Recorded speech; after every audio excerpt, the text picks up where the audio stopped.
A year ago, I'd have bet my beating heart that Kelechi would never leave, would have laughed through wine-stained lips and sworn he loved me too much to walk away. Turns out, even hearts can be wrong. Hey, story lovers! Welcome back to Folklore Galore. Grab your favorite snack, settle in, and let's begin the story. The kitchen reeked of thyme and lemon, his favorite roast chicken, the one I only made when I needed to crawl back inside his heart.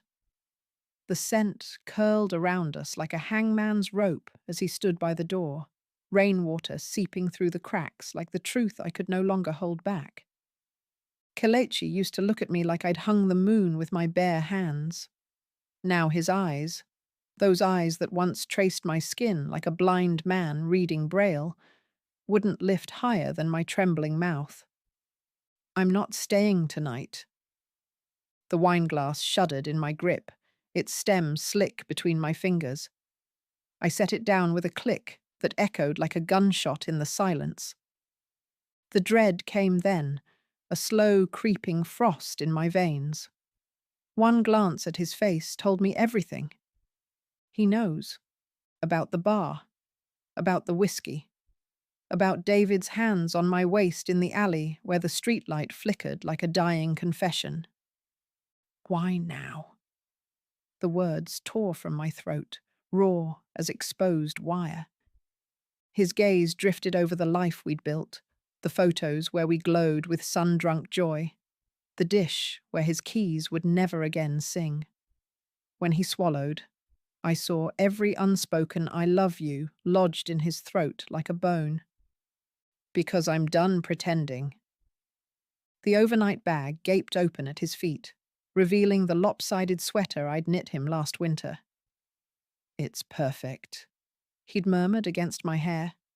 Now it was just fabric. Rain wept down the windows as he turned the knob. The door sighed open, exhaling the scent of endings. "I hope one day," he said softly, "you figure out why you needed someone else to tell you you're enough." Then he stepped into the storm. The lock clicked, a sound so final it could have been my ribs breaking, and just like that, I became a ghost in my own home. Guilt was a shard of glass lodged in my throat. I kept swallowing, but it wouldn't dissolve. This knowledge that I'd been the one to break us.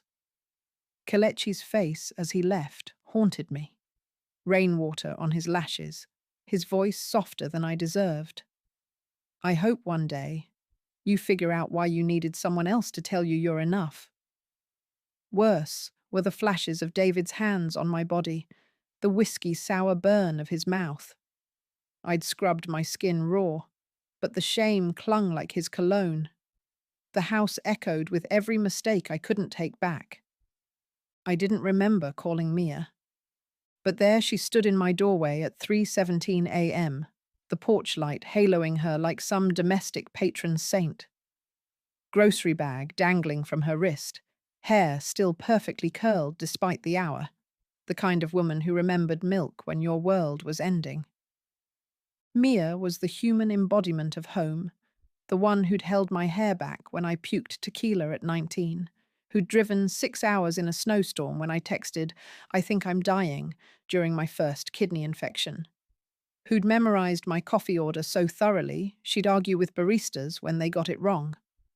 She knew the scar on my knee was from falling off her handlebars in 7th grade, and that I needed 3 tissues, exactly 3, when I cried.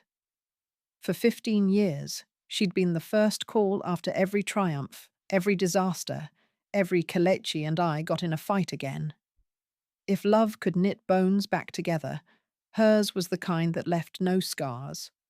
So when she pressed a fresh mug into my hands and whispered, "I've got you," I didn't just believe her. I needed to. Because if Mia couldn't save me, who could? "Siana." Her whisper cut through the kitchen's stale air, rain and cold chicken and the sour tang of abandoned wine. When she pulled me against her, I inhaled jasmine and shea butter, that expensive perfume I'd always teased her about. This is what safety smells like, I thought, as my tears darkened her cashmere sweater. Her hands moved over my back in slow circles, thumbs pressing into the knots along my spine. You shouldn't be alone tonight, she murmured into my hair, and for a wild second I wanted to crawl inside her ribcage and live there. Mia had always known my body better than I did. She'd French braided my hair before junior prom when my mother forgot, held ice cubes to my wrists during my first panic attack, tucked rosemary into my wedding bouquet. For remembrance, she'd said, pressing the sprig between my shaking palms. Now she moved through my kitchen like she'd built it herself. Kettle filled without checking the water line, chamomile from the cabinet left of the stove, honey drizzled in a perfect spiral. Exactly 3 turns, the way I'd liked it since college. You deserve better than this, she said, pressing the steaming mug into my hands. The ceramic burned my palms, but I clung to it like a lifeline. When my reflection shattered in the tea's surface, she caught my wrist. Her thumb found my pulse point, the callus from years of violin playing catching on my skin. Alive, still here. Listen to me. Her voice dropped to that familiar midnight register, the one she used during finals week when I wanted to quit. What happened with David? That wasn't you. That was a woman starving for what Kelechi refused to give. The words settled over me like a weighted blanket. I wanted to protest, but the tea's warmth and her steady gaze made the guilt feel distant, manageable. As I drank, she reached past me to straighten Kelechi's favourite mug, the chipped one with the stupid coffee pun, turning it so the crack faced the wall. A habitual gesture, one I'd seen her do 100 times in my kitchen. When she tucked me into bed that night, her perfume lingered on my pillow as she smoothed my hair back. "We'll fix this," she whispered, and in the dark, with her fingers tracing circles on my temple, I could almost believe her. Almost. Grief is a thief with velvet gloves. It steals the meaning from your coffee mug first, the one that used to taste like morning kisses, now just bitter and lukewarm. Then it hollows out the sheets, leaving his cologne clinging to the pillow like a rumor you can't unhear. By the time you notice, it's rewritten every room in a language you don't recognize. The guilt came in waves, stronger than any suspicion. I kept replaying that night in my head, the bar, the way the whiskey burned going down, the stranger's smile. Sometimes I tried to convince myself it hadn't been my fault, that I'd been lonely, vulnerable, the way Mia insisted. But mostly, I hated myself for every choice that led here. I tried to call Kelechi once, just to hear his voice. It went straight to voicemail. I didn't leave a message. I knew he wouldn't call back. I became a curator of absence. The blue kettle from Santorini, the one we'd bought after making love on a balcony at dawn, now gathered dust. Its cheerful whistle had become a scream. The "This is our happy place" print stared down at me, Mia's voice slithering from the frame. Was your happy place. She came every day at 5:15 p.m., her key turning in the lock with the precision of a nurse administering medication. Lavender candles, chicken soup, a new throw blanket, because you're always shivering now. Each gift left a film on my skin, like I was being preserved in her particular brand of care. One afternoon, I found her on the porch steps, her phone illuminating her face in the dusk. The glow caught the edge of her smile before she saw me, a sharp, private thing that vanished when the screen went dark. "Just checking on Kelechi," she said, tucking the device into her pocket. A strand of hair clung to her lipstick as she exhaled. "He's adjusting." The words hung between us like wet laundry. Of course she'd check on him. She'd been there when we met, acted as a referee in every fight, had mixed the cocktails at our rehearsal dinner. It was reasonable. So why did my stomach knot when she patted my knee and said, "He asked about you"? The revelation came like a slipped stitch in a sweater. Small, irreversible. Folded between a dry cleaning receipt and his auto insurance card. My fingers brushed cold metal before I saw it. A key fob embossed with the Alexander Residences, the letters sharp as teeth. That night, I Googled the address with split cuticles and shaking hands. The website boasted sophisticated urban living in scrolling script. Granite countertops. A rooftop terrace. Available immediately, but the lease I found buried under his golf trophies was dated 92 days before our anniversary. 92 mornings I'd kissed him goodbye. 92 nights I'd asked about his day. 92 showers where I'd washed his back without noticing he was already gone. Mia's note appeared on the kitchen counter the next morning, precisely where Kelechi used to leave his keys. "I'll come by after work. You don't have to be alone in this." I folded it twice, sharp creases like a flag folded for a soldier's coffin, and tucked it into the drawer where I kept the unsigned divorce papers. The knocking came at midnight, 3 sharp raps that shuddered through the walls like a judge's gavel. I thought it was the wind at first, the kind that used to make Kelechi pull me closer in bed, murmuring, "Just the house settling," against my hair. But then it came again, hard enough to rattle the hinges. My pulse stuttered as I tightened the robe around my body, the silk sticking to my collarbones like a second skin. When I opened the door, the storm rushed in, drenching the welcome mat, the one that still said the Johnsons in cheerful script. And there they stood.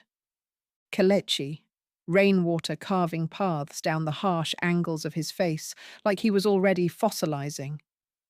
And David, whose hands had mapped my body with the precision of a man following instructions, whose laugh had tasted like cheap whiskey and cheaper remorse.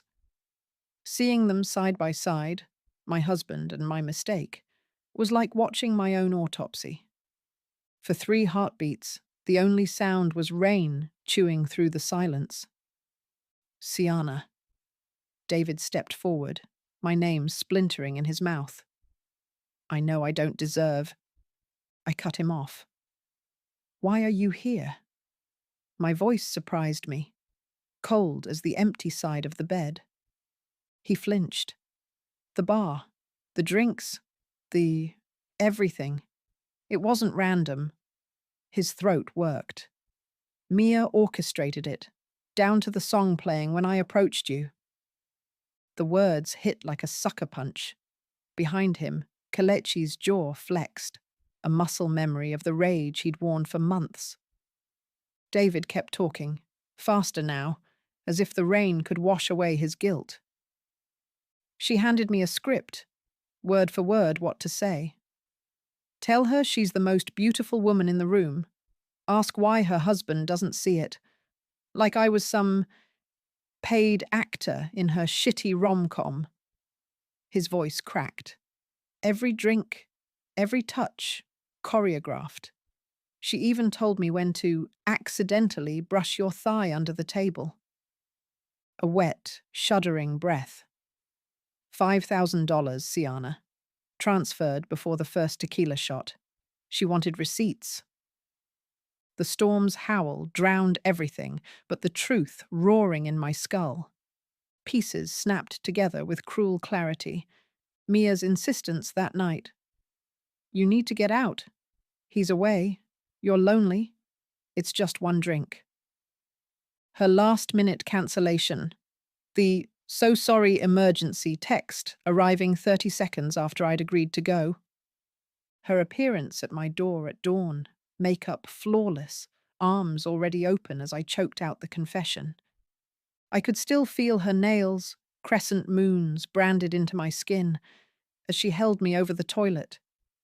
The way her breath hitched when I gagged, her whisper a venomous lullaby. He'll never forgive this. Not comfort, a prophecy.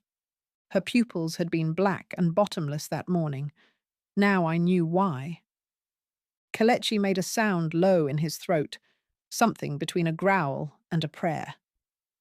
The rain beat harder against the porch, like 100 tiny hammers trying to drown him out. But I heard every syllable, and each one split me a little further apart. My fingers dug into the doorframe. You did this on purpose? I was drunk too, he said quickly, desperate. But that's no excuse. I knew it was wrong. He wiped at his face, though it was pointless with the rain. She paid me, Siana. Paid me to help break you. David pulled a waterlogged envelope from his jacket. Inside, a photograph. Me and David in the alley behind the bar, his mouth on my neck, my fingers tangled in his shirt. The timestamp read 11:47 p.m. She even had someone take pictures, he whispered. Sent them to Kelechi anonymously the next day so he'd find out before you could say anything. David turned to leave, his silhouette dissolving into the downpour. I'm sorry, he said again, but the words drowned on impact. Then it was just Kelechi and me. The space between us charged with every lie we'd swallowed.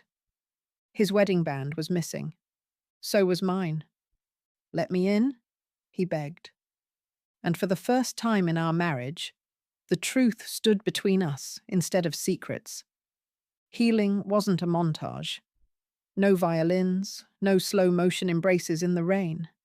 Just Sundays.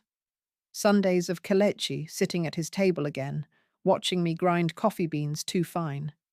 Because I'd forgotten the way he liked them, or because I wanted to punish us both, I wasn't sure. The silence between us wasn't empty. It was a live wire humming with every unspoken word.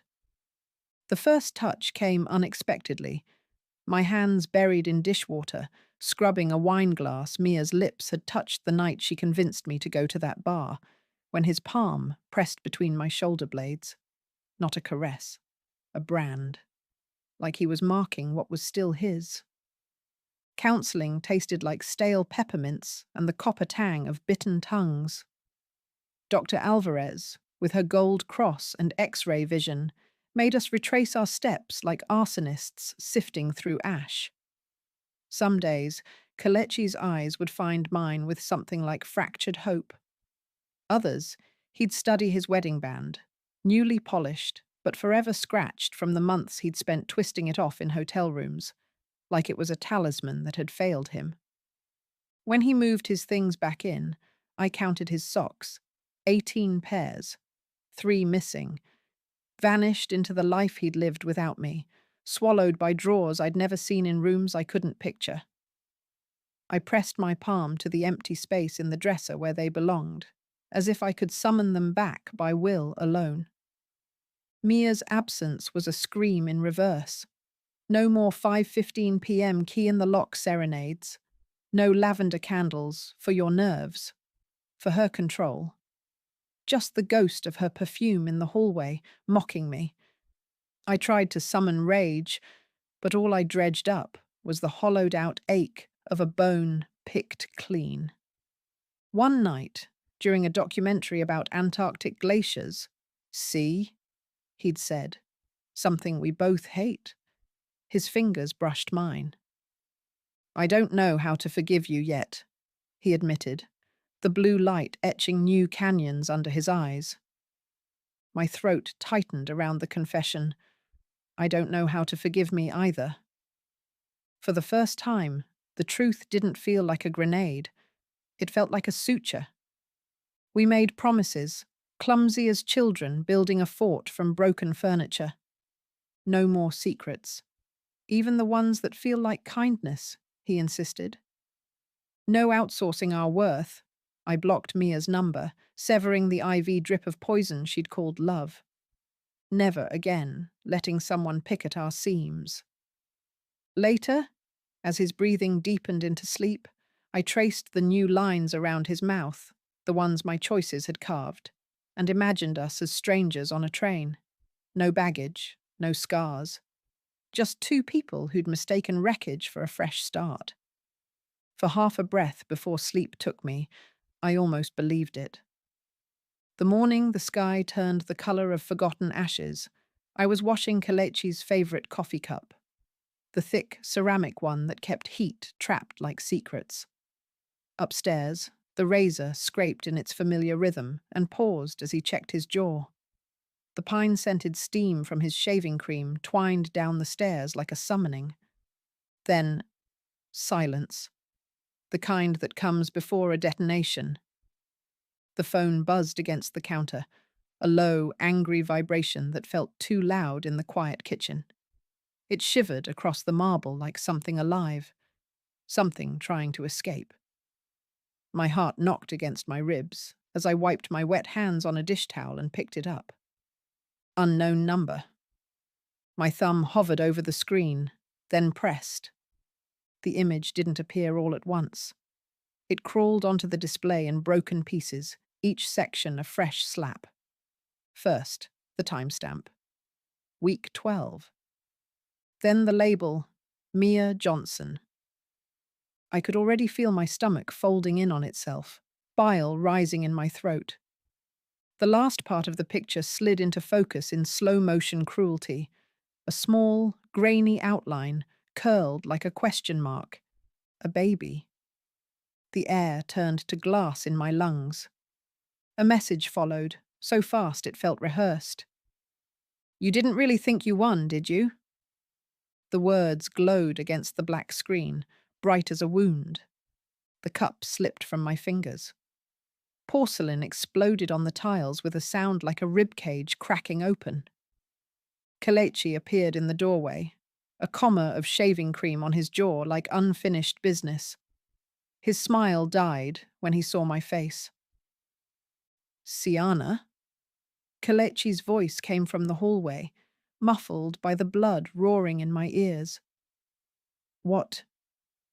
I turned the phone toward him, watched the blood leave his cheeks in a retreat. "Oh God." His voice splintered like cheap wood. "Siana, it wasn't... You slept with her." The words tore from my throat like shrapnel. 2 weeks after you left. Our anniversary week." His hands trembled as they raked through damp hair.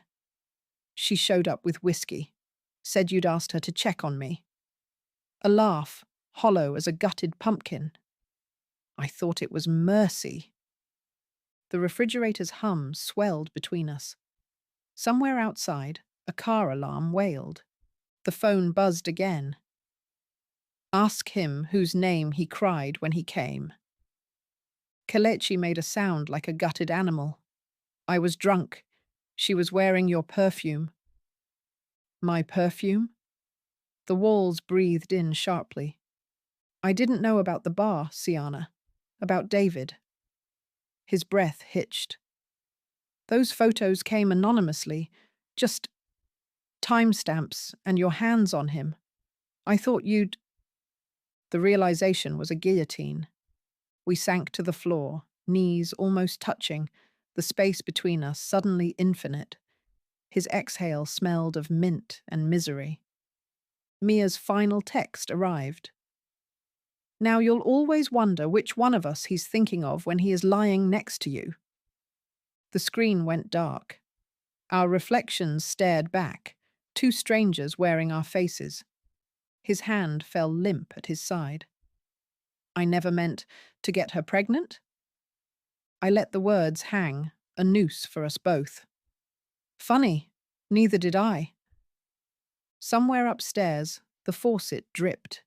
Each drop a flatline heartbeat on the EKG of our marriage. Time shattered. One moment I was on the kitchen floor, ceramic shards embedding themselves in my skin like accusations. The next, I was standing, my body moving without me, a marionette with cut strings. Kelechi remained motionless, his bare feet flecked with porcelain like he'd been crucified on our broken home. "I didn't know she was pregnant," he said, his voice stripped down to raw nerve. I studied him through the prism of my tears. The man who'd once whispered forever against my collarbone, now bound to Mia by a chain of DNA and deceit. The realization wasn't a sucker punch. It was the floor dropping away. We'll be tied to her long after our bones turn to dust. You think that matters? The words tore through me, barbed and bleeding. That your ignorance absolves you. He dragged a hand down his face, smearing the last pretense of composure. I was drowning, Siana. She handed me an anchor. An anchor? A sound tore from me, half laugh, half death rattle. She poured the damn water in, then held your head underwater and called it salvation. The refrigerator hummed, that mundane soundtrack to apocalypse. Kelechi's wedding band flashed like a distress signal as he flexed his hands. I believed you chose him, that night at the bar, because she made you believe it. My palms hit the countertop with a crack that reverberated up my arms. While she was peeling off her panties in your apartment, she was mopping my tears with one hand and sharpening the knife with the other. I pressed my palm to my chest. It felt like something inside me was trying to claw its way out. I did, I whispered, so quiet the words barely disturbed the air between us. I did betray you, but not like this. Not eternity. His shoulders sagged like he'd been struck. Then I saw our future. I saw it all. The ghost of Mia would always sleep between us, a child's hand in his, while mine hung empty. My fingers would twitch toward his phone, always checking for her name. Legal documents with his signature above father and my name nowhere. Christmas cards we'd never send, and family photos that would never be ours. The silence between us wasn't silence anymore. It was Mia's victory lap. When he finally spoke, his voice was barely audible. What do you want me to say? Say you'll choose me anyway. Say you'll sign away parental rights. Say this changes nothing. But the words rotted on my tongue. I reached for the phone. His fingers uncurled like a man releasing his grip on a cliff edge. The screen's grainy verdict remained, etched behind my eyelids each time I blinked. Nothing, I said, tucking it into my pocket. I want you to choke on every word you can't say. The tile burned like dry ice underfoot as I walked away. No shoes, no purse, just the corpse of our marriage slung over my shoulders. He didn't move to stop me.